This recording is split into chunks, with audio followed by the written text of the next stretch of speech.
Okay, we're in Berkeley, California. It's the 22nd of September, and we're going to go in to see Jill Stein. Out here at 1551 University Avenue in Berkeley, California, in about 10 minutes to 20 minutes, Jill Stein, the presidential candidate for the Green Party against Obama and the Midster, is going to be speaking here. This is the 22nd of September 2012. Berkeley, California, looking down. This is the building. McCormick from there is the headquarters. And it's about 20 minutes away. Yeah, no, it's like I did lunch. I woke up at 6 in the morning, I would like to bring to the stage the person of honor. Please give a warm round of applause for Green Party presidential candidate, Dr. Jill Stein.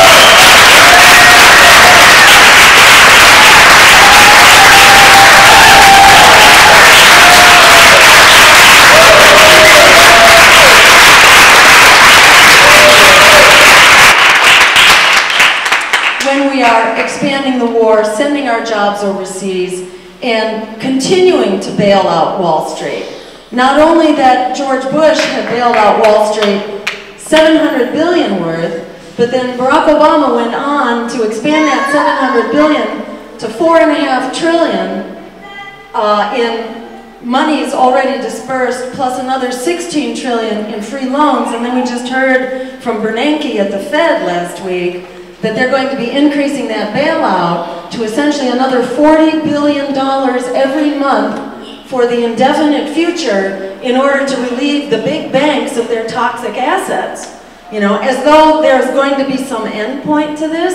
You know, there's clearly not an end point, which is another one of the reasons why I really felt compelled to step up to the plate and run, because we are at the breaking point for our economy, for our democracy, for peace, for the environment, for our civil liberties, for immigrant rights, you name it. We're really at the breaking point, and they do not have a single exit strategy in mind from any of those crises. What Mitt Romney tells us is basically, you know, George Bush on steroids, but unfortunately Barack Obama has been pretty much George Bush undercover to actually look at the policies that were implemented.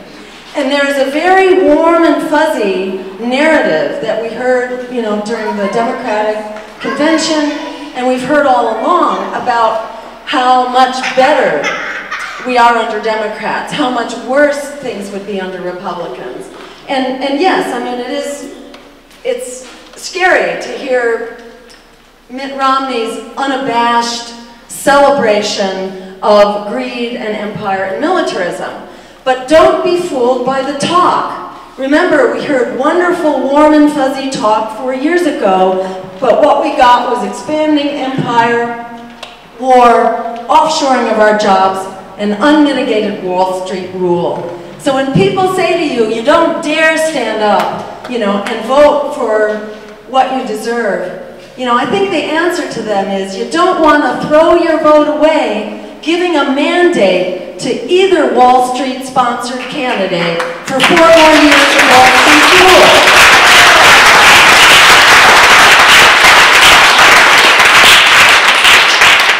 And if they don't get it, you know, just point out that talk is talk. Fool me once, shame on you. Fool me twice, shame on me. Fool me for 4 years, no way.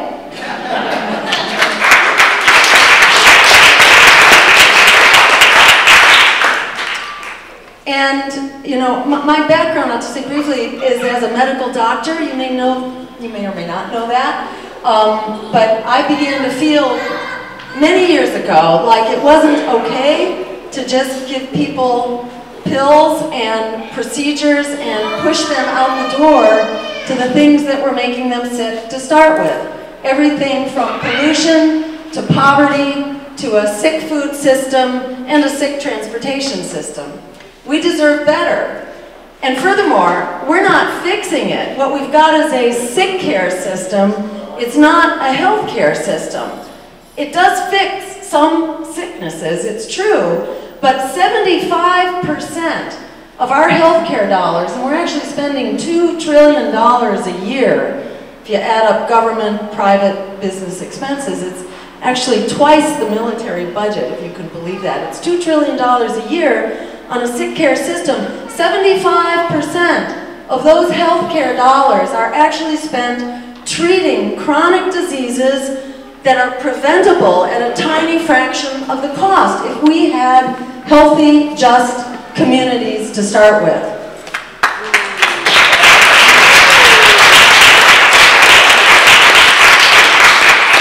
And this is what we deserve, you know, and nothing less. And it's also what we can afford.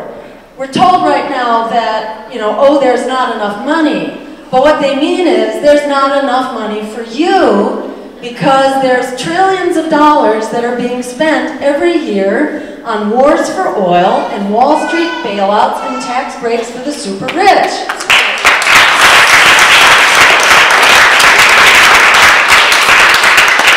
So simply by redirecting those dollars so that they're not just being squandered and putting them into the things that we need here at home, we could actually have it all. Right now, we're on a trajectory to lose it all. The planet, the people, the climate, the economy, our health care system, public higher education, and all the rest. Instead, we just redirect those dollars to the things that we need, and we have more than enough dollars. Witness that if we were doing the right things up front by way of a healthy food system, a public transportation system, clean energy and pollution prevention, right there you have prevented 75% of that $2 trillion that we're spending on sick care. We know this actually. There was a natural experiment. When Cuba's oil pipeline went down in the 1990s with the collapse of the Soviet Union, what happened to Cuba's health statistics? You would think they would crash because Cuba had an incredible economic crash when they had no oil.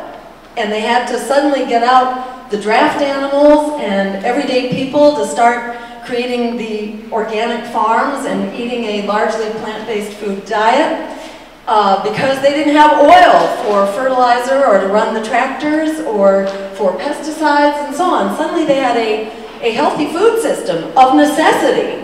They had a healthy food system, and suddenly they had a very healthy transportation system because suddenly no cars on the road, and people had to bike and walk and take public transportation to get where they were going to go, and they didn't have air pollution anymore. So what do you think happened to their health statistics? In the midst of this profound economic crisis, their death rates from diabetes actually went down 50%. Their death rates from heart disease and stroke went down 30%, and obesity rates also went down 50%. So, you know, it's sort of a natural experiment in what would happen if we actually greened our economy and our communities. We can't accomplish what happened in Cuba, spending $2 trillion a year. We can't even get close to it. They had an absolute public health miracle that's never been achieved by any Western sick care, simply by using clean energy, public transportation, and a healthy food system. So when you think about money and how expenses play into that, simply having a Green New Deal that puts people back to work now, creates jobs right now, not just more tax breaks for the so-called job creators to create jobs in China and India. No, none of these tax breaks for Bain Capital and large corporations.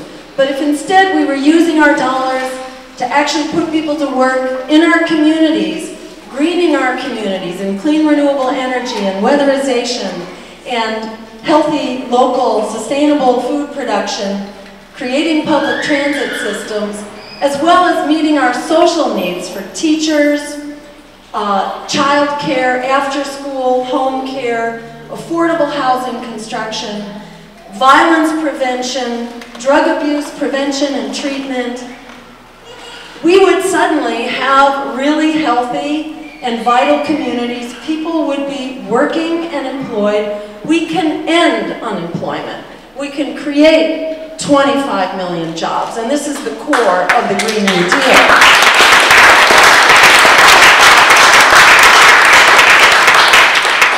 The president tells us just be patient, you know, and he'll do more of the same. And Mitt Romney says he'll create 15 million jobs, but you know, you can be sure those will be dirt, low-wage paying jobs if he creates them. But he hasn't said how he would create them. This isn't rocket science. We did it before. In the New Deal that got us out of the Great Depression, we can create millions of jobs virtually overnight.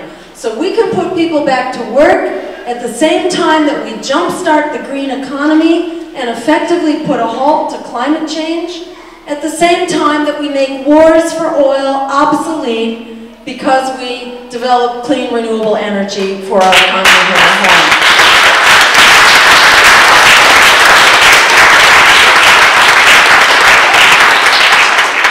And by the way, this also creates a real healthcare system at the level of our communities by providing what we need to be healthy.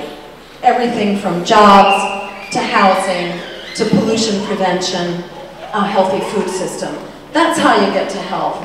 And then a couple other pieces of the Green New Deal. We attached to that an economic Bill of Rights, as Martin Luther King called for, as FDR called for, and the United Nations. And that economic Bill of Rights is built into the Green New Deal, which includes putting an end to foreclosures, establishing a moratorium right now so that not a single additional family is thrown out of their homes. 8 million already. That's too many.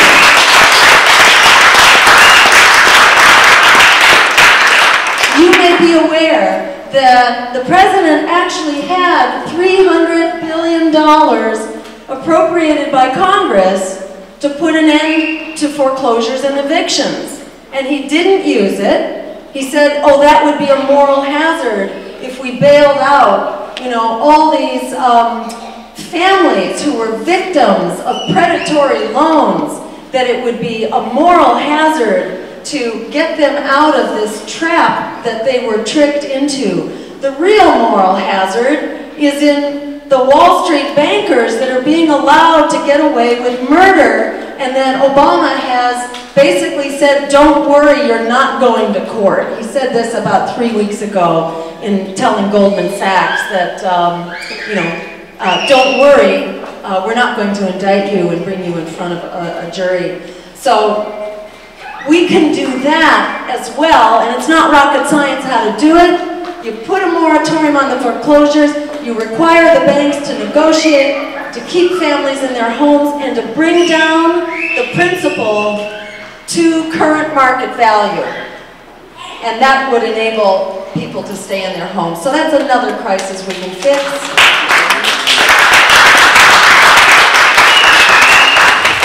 And then just finally, we can also fix the student loan crisis. If we forgave the bankers who got us into this mess, it's time to forgive the students who were the victims of that mess.